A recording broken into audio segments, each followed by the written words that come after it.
이제 베드로의 설교가 끝났습니다. 끝나고 회개를 촉구하고 헌신에 결단하기를 촉구합니다. 신앙은 말씀에 반응할 때 신앙의 모든 행동들이 일어나는 것입니다. 여러분, 오늘도 우리가 이 말씀을 듣고 또 날마다 하나님 주신 말씀을 들을 때마다 신앙생활에 말씀을 통한 반응이 있게 되길 바랍니다. 37절 말씀 보겠습니다.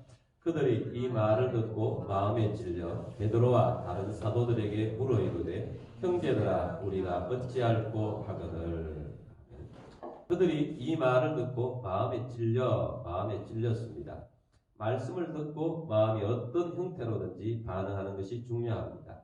하나님 말씀을 듣고 감동받는 것이 좋겠죠. 하나님 말씀을 듣고 감동을 받든지 또 이들처럼 잘못한 것 지적이 되었을 때 회개하는 것 중요합니다.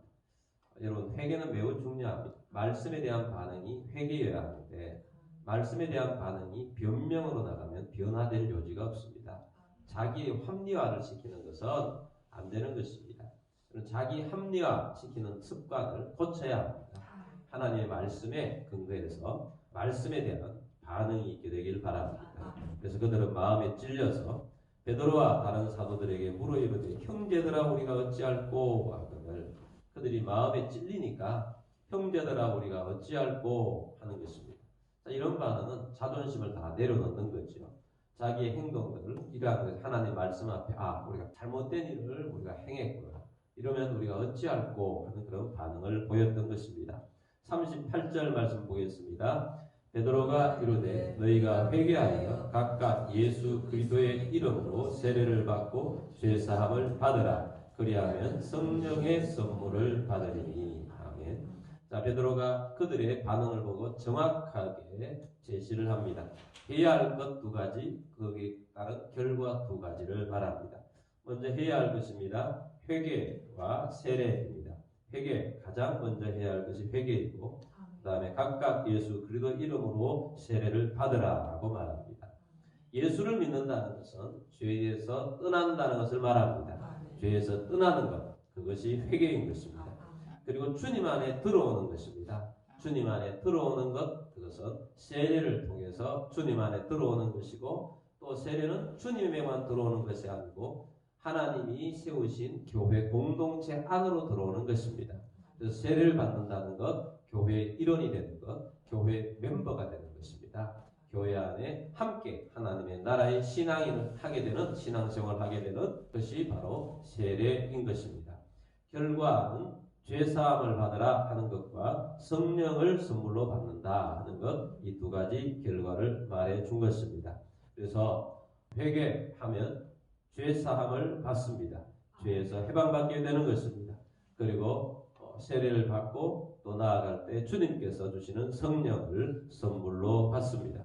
성령을 받아야 우리가 믿음 생활을 승리할 수 있습니다. 주님을 모시고 사는 삶이 성령 받지 않고는 가능하지 않습니다. 성령을 받을 때 주님의 권능으로 하나님의 뜻을 따라서 사는 것입니다.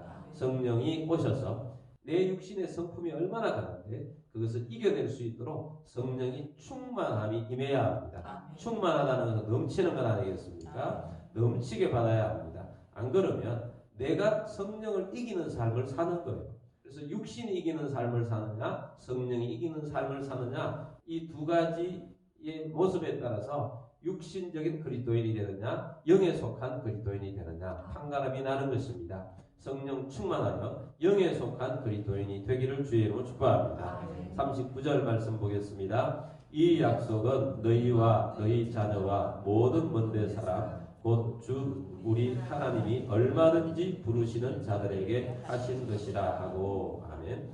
자, 이 주의 약속은 어떤 특정한 사람에게 주어진 것이 아니라는 것입니다. 모든 사람에게 주신 것이다. 주님의 약속을 받지 못할 사람이 아무도 없다. 먼데 있는 사람이든 가까이 있는 사람들이 상관없이 모든 사람에게 이 주의 약속을 주셨다라고 말씀하고 있습니다.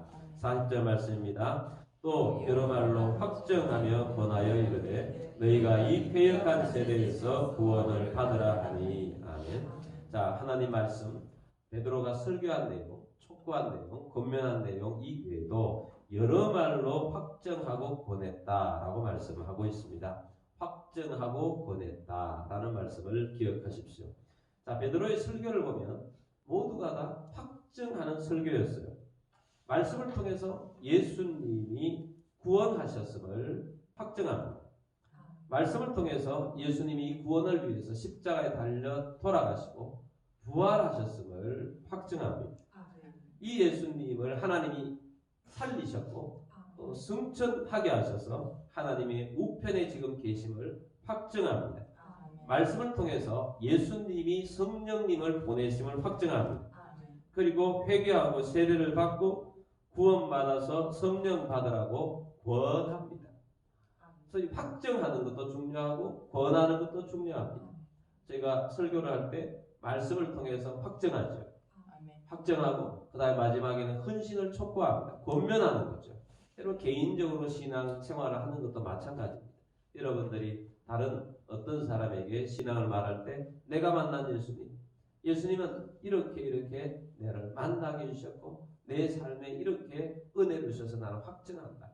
하나님이 내게 주신 경험을 통해서 확증을 하고 또 어느 정도 말씀의 권위를 인정하는 사람은 말씀을 통해서 말씀이 이렇게 해서 이렇게 되었다 하고 말씀을 통해서 확정하는 것입니다. 확정만 끝나는 것이 아니고 권면하는 것입니다. 믿음 생활을 하면 좋겠다. 믿음 생활을 해야 한다. 회개한 삶을 살아야 한다.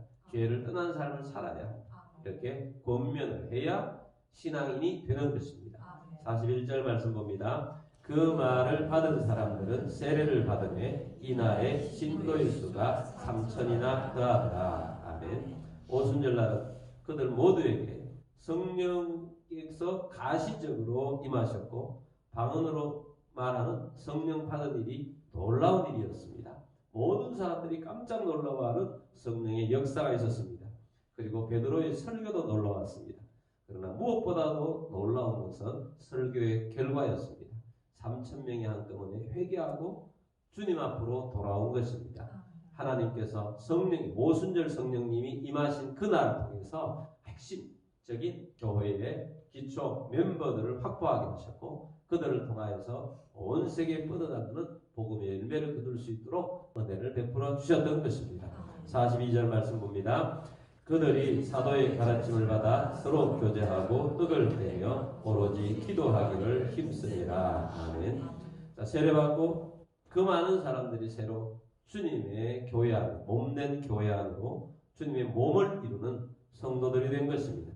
네, 거기에서 끝나면 안 됩니다. 몸에 성숙이 필요한 것입니다. 자라야 하는 것입니다. 이제 회개하고 세례받은 것은 갓난아이로 태어난 것입니다.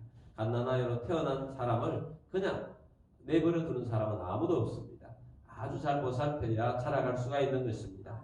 우유를 먹이고 이유식을 먹이고 그 때때마다 키워나가는 것입니다. 바로 그것이 말씀으로 양육을 시키는 것입니다. 말씀은 영의 양식인 것입니다. 부드러운 말씀으로 시작해서 조금 단단한 음식을 먹이고 나중에는 아주 튼튼한 그런 양식을 먹을 수 있도록까지 자라도록 해야 하는 것입니다. 그래서 하나님 말씀으로 가르침을 주는 거예요. 그래서 말씀이 기초가 되어서 그들은 서로 사랑으로 교제를 나눕니다. 그래서 서로 교제하고 떡을 떼고 오로지 기도에 힘쓰니라 하나님께 기도하는 사람이 되도록 하는 것입니다. 오로지 기도에 힘쓰니라. 여러분 기도는 힘써야 하는 것입니다. 기도는 저절로 되는 것이 아닙니다. 오늘도 이 새벽에 나오려고 우리가 힘썼기 때문에 나오는 것입니다. 또 기도 자리에서 기도에 하려고 힘써야 합니다. 기도에 힘써야 합니다. 의지를 가지고 기도에 힘쓰시길 바랍니다. 저절로 되어지는 것이 아닙니다.